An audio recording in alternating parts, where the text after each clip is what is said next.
Our next speaker is Rosemaire Williams. She's a writer, author, inspirational speaker, renowned dog trainer, and behavior specialist.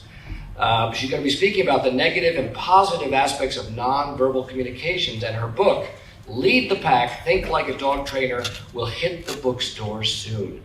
Warm round of applause for Rosemaire Williams.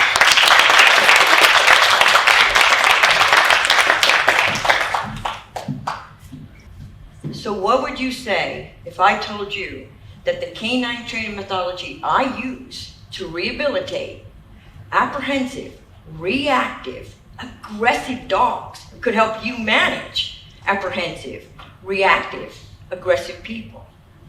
So how can a dog trainer help you manage difficult people like bosses, spouses, children, even boost your career?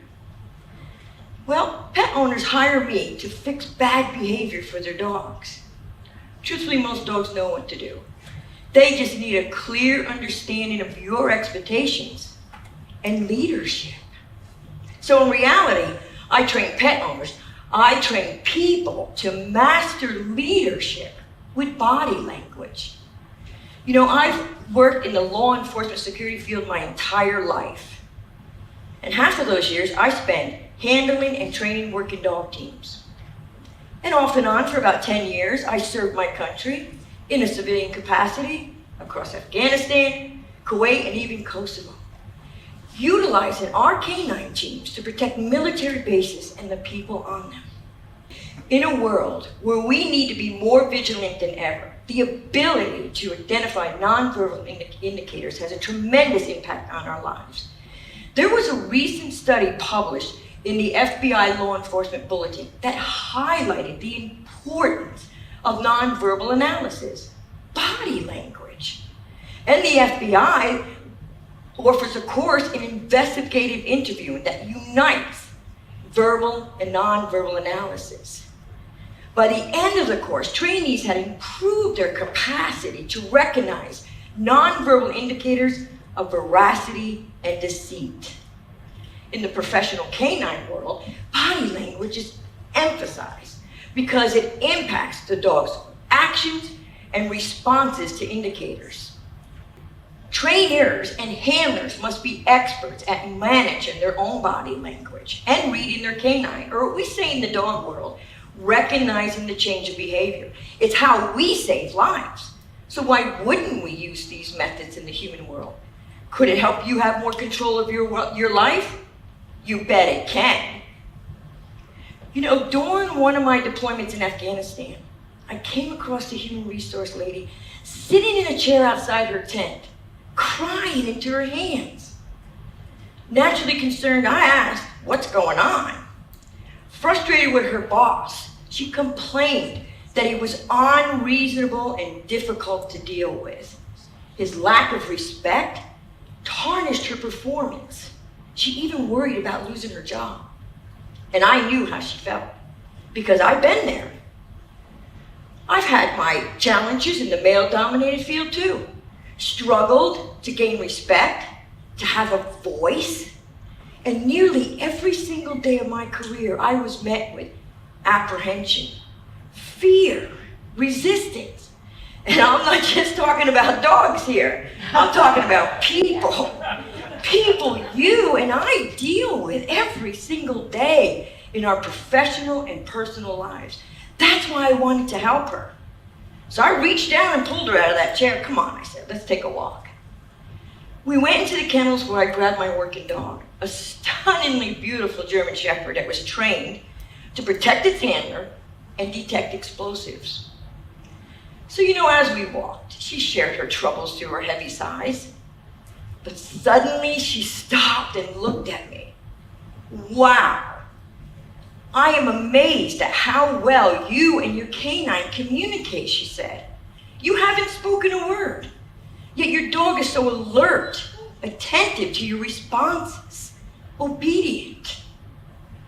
I explained that I built this working relationship with my dog, so we had an understanding.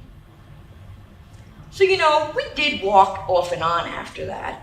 It was a way for her to relieve stress, and I wanted her to know she wasn't alone in this. Whether she realized it or not, she was slowly picking up on the body language, the subtle nonverbal cues that work between the dog and me. So one day she decided to join us for a detection training course. I could tell right away just by her body language and her facial expression. She was having a bad day. But without warning, she reached out for my dog. The canine dropped its ears and backed away. Confused by the dog's change of behavior, she asked, "Is your dog having a bad day?" "No," I said.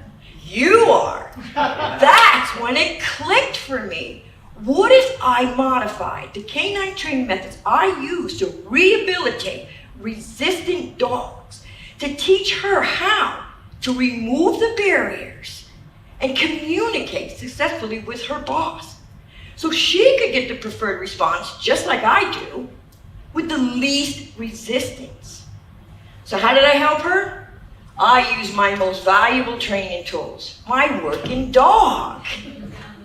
Dogs exhibit what's called a allelomimetic behavior. This means learning by imitating. For humans, that's just simply mirroring. To correct behavior and redirect, we use body language and vocal tones. Boo, boo, boo, boo, boo. He's a little excited about you people out there in the audience. Boo, boo, boo, boo, boo. Sit. When we use the proper body positioning and vocal tones, we get the preferred response. Say hi. Say hi. Now, let's translate that into human form. So how do we compare canine responses to human responses? Well, dogs have 4 instinctive responses to stimuli in their environment: flight, fight, avoidance, and surrender. We have the same. We just display them differently. So how do you recognize a human change of behavior? Human flight. It's a form of resistance. The biggest one you're going to recognize is the sudden butt slide into the back of a chair, or the abrupt arm crossing over the chest. Most likely you've lost this person. The subject, the conversation has become unreasonable, difficult. Human fight. Well, most of us we recognize those symbols, right? That's a form of posturing. You'll recognize one of those indicators. It's the famous superhero stance.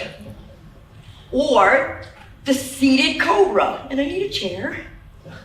The purpose is to appear bigger, more powerful, to ward off your opponent. Then you have human avoidance.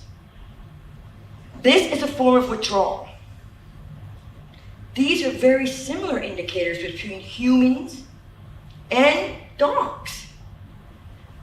The looking away, no eye contact, body positioning away, shutting down, closed off. And then you have human surrender. This is a neutral stance for people. The body's open, inviting, non-threat. I see some of you shaking your heads. It makes sense, doesn't it? Some of you may have witnessed one of these indicators or performed one of them yourself. Okay, so by now you're probably wondering what the heck happened to that human resource lady. Well, when it came time for me to leave that assignment in Afghanistan, she made it a point to thank me. She was excited about the healthier working relationship she now had with her boss and coworkers, just by mimicking the methods I use to restructure undesirable behavior in dogs. Nonverbal communication determines how we perceive and interact with each other. It affects every aspect of our lives: relationships, social interactions, and careers. Think about that. So how does your body language, your nonverbal communications, what does it say to others? And how are some of the ways you can improve your body language to have a positive impact on your life? So come on, take this journey with me. Harness the power of nonverbal communications and unleash your future. Thank you.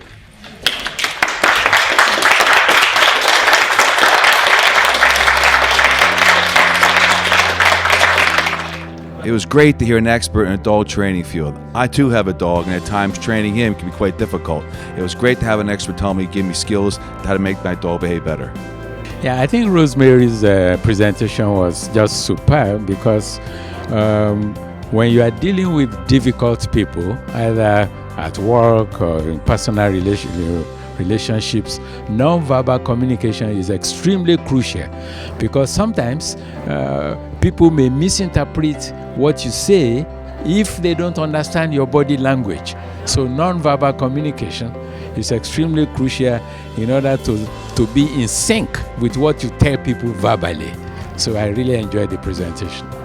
I thought Rosemarie's presentation was brilliant because it never occurred to me to think about the nonverbals, cues, and training that you give a dog could apply to better relationships and interactions with human beings if you applied those same kinds of principles.